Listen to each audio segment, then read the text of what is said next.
செல்வகுமாரின் அதிகாலை வானிலை ஆய்வறிக்கை. அதிகாரப்பூர்வ வானிலை அறிக்கைக்கு இந்திய வானிலை ஆராய்ச்சித்துறை அறிக்கையை பார்க்கவும். 2026 மார்ச் 3 செவ்வாய்க்கிழமை அதிகாலை நிலவர வானிலை பதிவு. வானிலை அமைப்பு. காற்று சுழற்சி ஒன்று இலங்கையின் கிழக்கு பகுதியை நெருங்கி இருக்கிறது. இதன் காரணமாக வடகடலோரம் மற்றும் தெற்காந்திர பகுதியில் இரு காற்று இணைவு ஏற்பட்டு மேகமூட்டங்களை ஏற்படுத்தலாம். அதிகாலையில் மேகமூட்டம் சூழ்ந்த ஒரு பனிப்பொழிவு வடகடலோரம் மற்றும் தெற்காந்திர பகுதி கடலோர பகுதிகளில் நீடிக்கலாம். இன்றைக்கு இந்த காற்று சுழற்சி தமிழ்நாட்டிற்கு மழை தராது என்றாலும் வெப்பநிலையை 100 டிகிரிக்கு மேல் கொண்டு செல்லாமல் கொஞ்சம் பாதுகாக்கும்.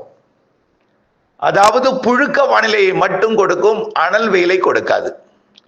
37 டிகிரி செல்சியஸ் என்ற அளவில் மட்டும் வைத்துக் கொள்ளும். அதாவது 37 என்பது நாம் சொல்வது ஈரோடு, கரூர் போன்ற பகுதிகளுக்கு.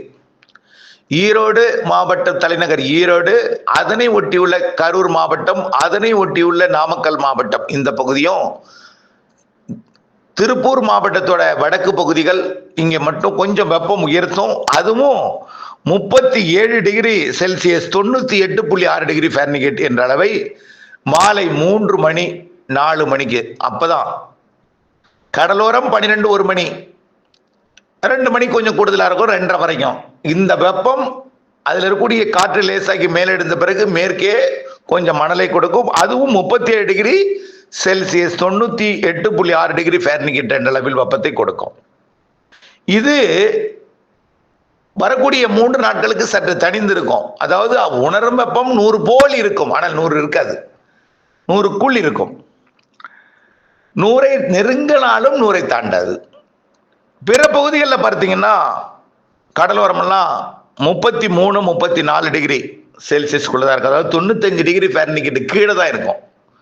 35 என்பது 95 டிகிரி ஃபாரன்ஹீட், அதற்கு கீழே தான் இருக்கும். ஆனால் இரவு நேர நள்ளிரவு அதிகாலை நேர வெப்பம் என்பது கடலோரத்தில் குறைந்திருக்கும். கடலோரத்தில் அதிகாலையில் 22 டிகிரி 23 டிகிரி தான் இருக்கும். உள்ளே அதிகாலை காலை நேரத்தில் 21 22 டிகிரி 24க்கு மேலே போகாது அதிகாலை நேரத்தில். ஆக இரவு நேரத்தில் குளிர்ந்த சீதோஷ நிலையும் அதிகாலை நேரத்தில் குளிர்ந்த சீதோஷ நிலையும், உள்ளே அதிகாலை காலை நேரத்தில் குளிர்ந்த சீதோஷ நிலையும், மதியம் கடலோரம் அதிகரித்தும் மாலை முன்னிரவிலே மேற்கு அதிகரித்தும் புழுக்கம் நிலவும். இது வரக்கூடிய 3 நாட்களுக்கு இருக்கும். இதுக்கப்புறம் அதாவது 3 4 5 இந்த 3 நாளும் கொஞ்சம் வெப்பம் குறைவா இருக்கும். 6 7 கொஞ்சம் வெப்பத்தை கூட்டும். காரணம் என்னன்னா, இந்த காற்று சுழற்சி விலகிடும். காற்று சுழற்சி விலகிட்டுனா உயரழுத்தம் மீண்டும் வந்து ஆக்கிரமித்திடும். அப்போ பனிப்பொழிவிற்கு சாதகம் இருக்கு.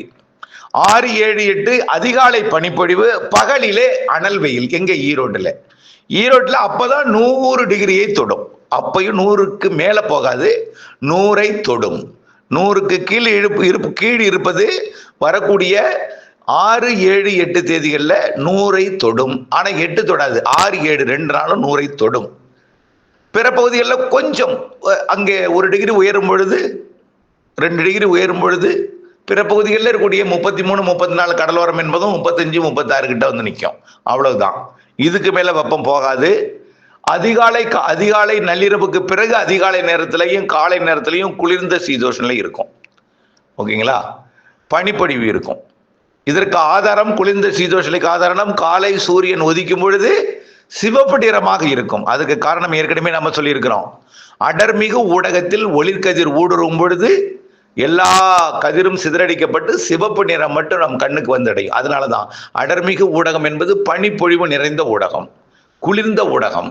காற்றில் ஈரத்தன்மை அதிகமாக இருக்கிறது அதிகாலை நேரத்தில். ஆனால் மாலை அப்படி இருக்காது. மாலை மேற்கிலிருந்து வரக்கூடியது, மேற்கே புழுக்கம் நிறைந்து வெப்பம், காற்றில் ஈரப்பதம் இல்லாமல் இருக்கும். ஆனால் டெல்டாவில் இருந்து பார்த்தால் சிவப்பா இருக்கும். ஆனால் மேற்கு மாவட்டங்களுக்கு வந்து அவ்வளவு சிவப்பா இருக்காது. ஆனால் அதிகாலையில் குளிர்ந்த சீதோஷ நிலவும். இதெல்லாம் ஆதாரம் குளிர்ந்த சீதோஷ நிலைக்காக. சரி, வரக்கூடிய நாட்கள் மழை எப்படி இருக்கும்?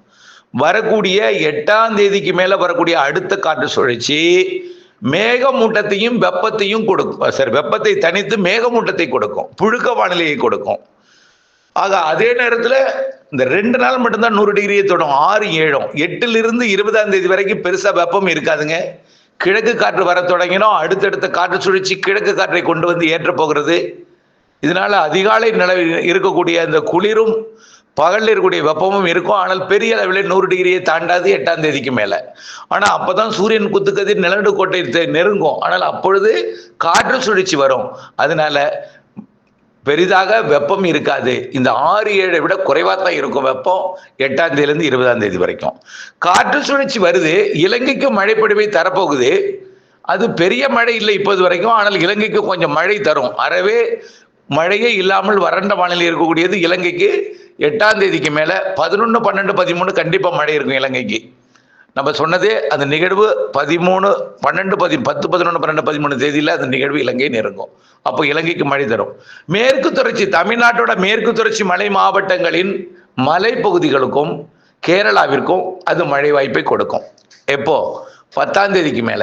8ஆம் தேதிக்கு மேல நெருங்கும். 10ஆம் தேதியிலிருந்து 15ஆம் தேதி வரை அந்த சுழற்சி இலங்கைக்கு மழை தரும் பொழுது கிழக்கு காற்றை அனுப்பி அதில் இருக்கக்கூடிய அந்த சாதகம் இரு காற்று இணைவு என்பது மரங்களால் குளிர்விக்கப்பட்டு தெற்கு காற்றுன்னு கொஞ்சம் ஏறும், தென்கிழக்கு காற்று சுழற்சினால். அதனால மரங்களால் குளிர்விக்கப்பட்டு கேரள எல்லையோரத்தில் மழை பிடிப்பை கொடுக்கும். கேரளாவில் மேற்கு காற்றும் கிழக்கு காற்றும் சந்திப்பை ஏற்படுத்தி கேரளாவிலையும் கர்நாடகாவிலையும், கர்நாடகான்னா கடலோர கர்நாடகான்னு சொல்லலாம். ஏன்னா அரபிக்கடல் காற்று சந்திக்கும் இடம் கடலோர கர்நாடகா, கடலோர கேரளா. கடலோர கர்நாடகாவிலையும் கொஞ்சம் உள்ளேயும் மலைப்பகுதிகளையும் கொடுக்கும். அதாவது வரக்கூடிய இந்த மாத 2வது 3வது வாரத்தில் கர்நாடகாவோட குடகு, வயநாடு போன்ற பகுதிகளையும், கேரளாவோட வயநாடு, கர்நாடகாவோட குடகு பகுதியிலையும், கேரளாவோட மலைப்பகுதிகளிலையும், தமிழ்நாட்டின் மேற்கு தொடர்ச்சி மலைப்பகுதிகளையும் கொடுக்கும். 15ஆம் தேதி வாக்குல இன்னும் கொஞ்சம் மழை பொழிவோட அளவு கொஞ்சம் கூடுதலுக்கு வாய்ப்பு இருக்கு. அப்பொழுது தென் மாவட்ட மேற்கு தொடர்ச்சி மலையோட தமிழ்நாட்டின் பகுதிக்கும் அப்போ 2வது வாரத்தில் பிற்பகுதி 10ஆம் தேதிக்கு மேல 13, 14, 15 தேதி வாக்குல கொஞ்சம் தென் மாவட்ட மேற்கு தொடர்ச்சி மலையிலையும் மேற்கு மாவட்டங்களுக்கும் கர்நாடகாவின் பகுதிகளுக்கும் மழை பொழிவை கொடுக்கும். தமிழ்நாட்டை பொறுத்த வரைக்கும் மேகமூட்ட வானிலை இருக்கும், வெப்பம் குறைந்து இருக்கும், மேகமூட்டத்தை கொடுக்கும். கண்டிப்பா மேகமூட்ட வானிலை 8ஆம் தேதிக்கு மேலே ஏற்படும். 10லிருந்து 20ஆம் தேதி வரைக்கும் மேகமூட்டங்கள், மேகமூட்ட வானிலை, தணிந்த வெப்பம், அதாவது குறைவான வெப்பம், அளவான வெப்பம், கொஞ்சம் அப்பப்போ புழுக்க வானிலையை கொடுக்கும். புழுக்க வானிலை இருக்கும், வெயில் குறைவாக இருக்கும். இந்த 6, 7 தான் கொஞ்சம் அதிக வெப்பம். இப்பொழுதைக்கு காற்று சுழற்சி வந்து ஏற்கனவே எதிர்பார்த்த வெப்பத்தை 100ஐ தொடாமல் 100க்குள் வைத்திருக்கும். 6, 7 100ஐ தொட செய்யும். பிறகு மீண்டும் 100க்கு கீழ் போய் மிகவும் குறைஞ்சிடும். சும்மா 34 டிகிரி செல்சியஸ், 35 டிகிரி செல்சியஸ்க்கு போயிடும். ஈரோடு கூட 35 என்பது 95 டிகிரி ஃபாரன்ஹீட் தான். எப்போ? 8ஆம் தேதிக்கு மேல குறைஞ்சிடும் வெப்பம். ஆகவே வெப்பம் 3வது வாரத்துல 2வது 3வது வாரத்துல வெப்பம் தணிந்திருக்கும். 8ஆம் தேதிக்கு மேல 6, 7 வெப்பம் கூடுதலா இருக்கும். தமிழ்நாட்டிற்கு மழை வானிலை இருக்கு.